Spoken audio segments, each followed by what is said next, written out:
मारो, हमको मारो, हमको जिंदा मत छोड़ो सालो। हम कोई मंदिर का घंटा है कि कोई भी आके बजा जाता है। फॉरगेट पासवर्ड करने का एक नया मेथड आ चुका है। इस मेथड के अंदर में जब आप फॉरगेट पासवर्ड करेंगे तो आपको आपके आधार कार्ड की डिटेल डालनी है, आधार कार्ड वाला मोबाइल नंबर डालना है, तभी जाके आप अपना नया पासवर्ड बना पाएंगे।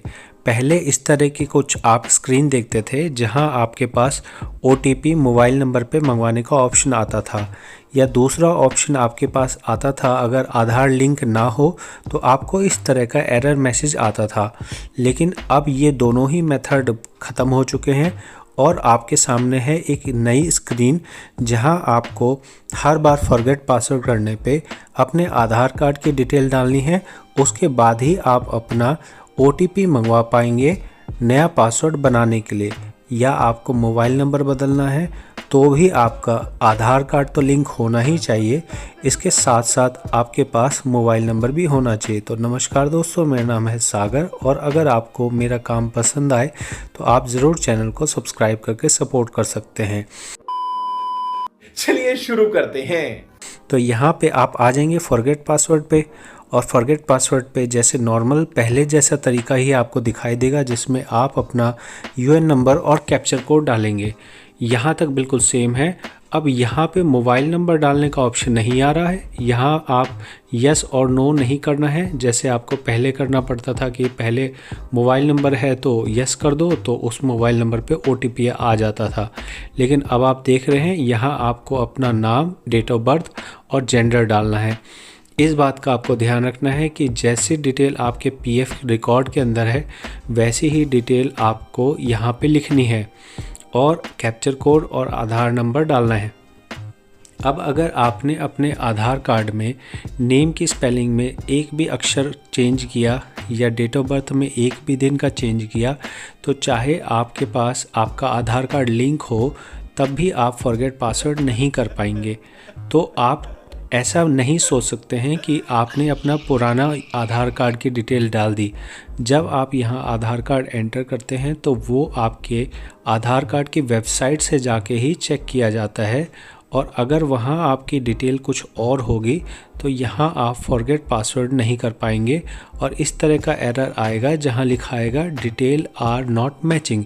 अगर डिटेल आर नॉट मैचिंग का एरर आया तो फिर आप फॉरगेट पासवर्ड नहीं कर सकते हैं। अब आपको कंपनी से जॉइंट डिक्लेरेशन फॉर्म भरवा के पहले अपने नेम और डेट ऑफ बर्थ में करेक्शन करवानी होगी, जो कि एक ऑफलाइन प्रोसेस है, फिर जाके ही आप आगे कर पाएंगे। I got broads in Atlanta, just to lean the family, credit cards and the scammers, hitting the licks in the bank, legacies. तो यहाँ मैंने ये गलत डिटेल्स डाली थी ताकि आपको ये एरर मैसेज दिखा सकूं। अब यहाँ पे जब आप सही आधार नंबर अपना डालेंगे, आप सबसे पहले ऊपर वाला प्रोसेस ठीक करेंगे तभी आप यहाँ पे आ पाएंगे। अगर आपने शुरू में ही नाम या डेट ऑफ बर्थ में से कुछ गलत डाला तो आपके पास ये वाला ऑप्शन खुलेगा ही नहीं, आधार कार्ड डालने का आपके पास ऑप्शन ही नहीं आएगा। इस चीज़ को आपको समझ लेना है। अब यहाँ आप अपना आधार नंबर डालेंगे और उसके बाद वेरीफाई करेंगे। फिर आपको जो आपका आधार कार्ड नंबर के अंदर मोबाइल नंबर लिंक है उस मोबाइल नंबर को ही डालना है। मान लीजिए वो नंबर आपका बंद हो गया या वो नंबर आपका रिचार्ज नहीं है तो पहले आपको उस नंबर को चालू करना होगा, या अगर वो नंबर खो गया है तो आपको आधार कार्ड में जो भी आपका नया मोबाइल नंबर हो वो लिंक करना है। फिर जाके आप अपना उस नंबर को यहाँ पे डालेंगे, तब जाके उस पे OTP आएगा। उसके बाद ही आप अपना फॉरगेट पासवर्ड कर पाएंगे। तो यहाँ देखिए इन्होंने लिखा है आधार लिंक मोबाइल नंबर। ये सब जो किया जा रहा है ये सब आपकी प्राइवेसी को देखते हुए PF ऑफिस कर रहे हैं और इसका मतलब यही है कि आपके अकाउंट की सुरक्षा को ध्यान में रखा जा सके। हम मालूम है तेरे बाप को मत सिखा, चल।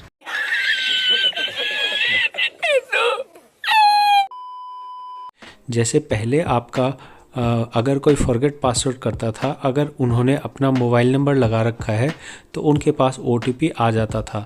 लेकिन अब इस प्रोसेस को सिर्फ़ और सिर्फ आप ही कर सकते हैं, क्योंकि इसमें आपका आधार लिंक वाला मोबाइल नंबर डाला जाएगा तो ही आपका यहाँ पे किया जा सकता है। तो इतने प्रोसेस करने के बाद आपको यहाँ कैप्चर कोड डालना है और जो आपने आधार लिंक मोबाइल नंबर दिया है उस पर आपका OTP आएगा। उसके बाद आप अपना मनपसंद पासवर्ड बना सकते हैं, जो मैं आपको सलाह दूंगा आसान से आसान डालिए, वरना आपको इसी तरह से बार बार प्रोसेस करना पड़ेगा। तो पासवर्ड आप अपने हिसाब से कुछ भी बना सकते हैं। अगर ये जानकारी आपको अच्छी लगे तो ज़रूर फीडबैक दीजिए। कैसी लगी? आगे स्वाद